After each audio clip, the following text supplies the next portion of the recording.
Many of you that are watching this video are probably well aware of what a hurricane is. However, for those of you that may be a first-time homebuyer or new to the Florida or just kind of the South in general, might be a little caught off guard and not sure exactly how to adequately and thoroughly prepare for hurricanes.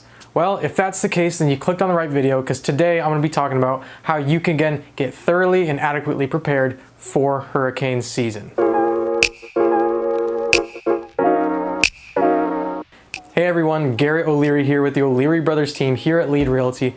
Thank you for clicking on this video. I surely do appreciate it. And like I said, in today's video, we're going to be talking about how to prepare for a hurricane if you are a new resident or a first-time home buyer. However, if you're someone that has lived here on the Emerald Coast or just kind of in Northwest Florida in general for a very long time, then don't click away, because I have a favor to ask you. If you have any suggestions or tips that you could leave for any new first-time home buyers or new residents, then drop those in the comments below, because I want everybody to feel like they are prepared as we approach hurricane season. But without further ado, let's jump into how to prepare for a hurricane. All right, with that all out of the way, let's talk about hurricane season. Now, we've technically been in hurricane season since June 1st, but historically, hurricanes have mostly occurred during the months of August, September, and October, and we're only a few short weeks away from the beginning of August. So it's always a good time to be well prepared, so let's talk about it. Now, first things first is to always pay attention and be up to date on the most recent weather reports. Now, you never want to leave yourself only a few days to prepare for any type of storm, let alone a hurricane. So download the weather app, pay attention to weather radar, or listen to local news to really be aware of what's headed our way. Next, and arguably one of the most important things to have, is a plan. Now, regardless of whether you're planning for yourself or a family, you'll want to be ready for anything.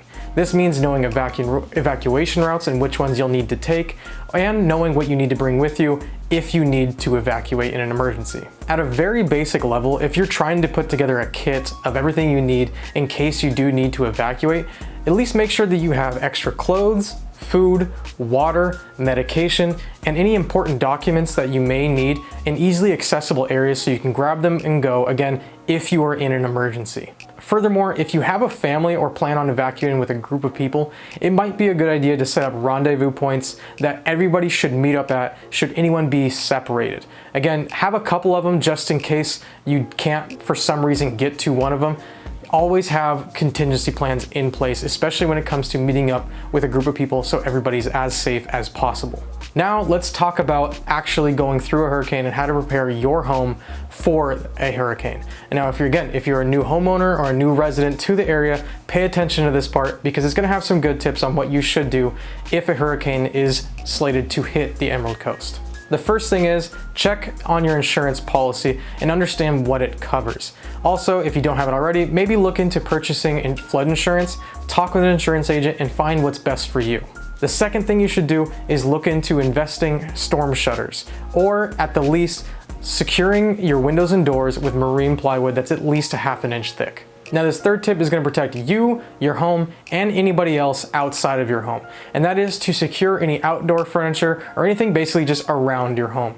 Obviously, during a hurricane with very strong winds, it can pick up a lot of different items and sling them about, causing all sorts of damage and havoc. So what you'll want to do is identify and secure any outdoor furniture so it doesn't get picked up and hurt you, your home, or anyone else. The fourth thing that I recommend doing is, if you have any furniture or valuable items you do not want damaged or want to protect at a higher level, is try to bring them to either a higher place or into the second story of your home so they can get away from any potential water damage. However, be sure not to block any exits or any stairs in case you and your family need to evacuate. Now, the fifth thing that I recommend doing is arguably one of the most important things that you should do when preparing for a hurricane, and that is to make sure you have clean water available. That means filling up any, and I mean any, empty containers in the house with clean water that you could potentially drink, wash with, or use for just about anything if all else fails. You do not want to be caught in a hurricane or in the aftermath of a hurricane with no water available. Now, coming at number 6 is to make sure that you fill your vehicle up with a full tank of gas. You do not want to be caught in a situation where you do not have enough gas if you need to evacuate in an emergency or get to any predetermined destinations to meet up with any family or anything that you may need to do. Always make sure you have enough fuel in your vehicle to get where you need to go. Or if you have a backup generator and you plan on riding out the hurricane, make sure you have some extra fuel to keep that running or to run it when you need to. Now, coming in at number 7 is to turn off any propane and unplug any small appliances that could potentially start a fire. You do not, and I mean that, you do not want to start any fire, especially if you are sheltering inside that home. So remember, turn off propane, unplug appliances, very important. Again, if there's anyone watching that has suggestions or something they think everybody should know, please drop those in the comments. We want to make sure everybody gets through hurricane season as safely as possible. We don't want anyone losing the biggest asset they've ever purchased in a home. So please, again, for new residents and for new homeowners, leave those suggestions there so everybody can get through hurricane season safely. Now, before I end this video, I want to talk about the important documents that I did bring up earlier. It's better to have these and not need them than to need them and not have them. So, the documents that I think you should collect, make both physical and digital copies of, as well as have ready to go in case of emergency, are going to be financial information, medical information, insurance policy information, emergency contact information, any local or regional maps, sentimental items, which could be like a family heirloom, photo albums, etc., things like that, as well as any birth certificates or social security information. Again, it's better to have these and then not need them than to need them and not have them.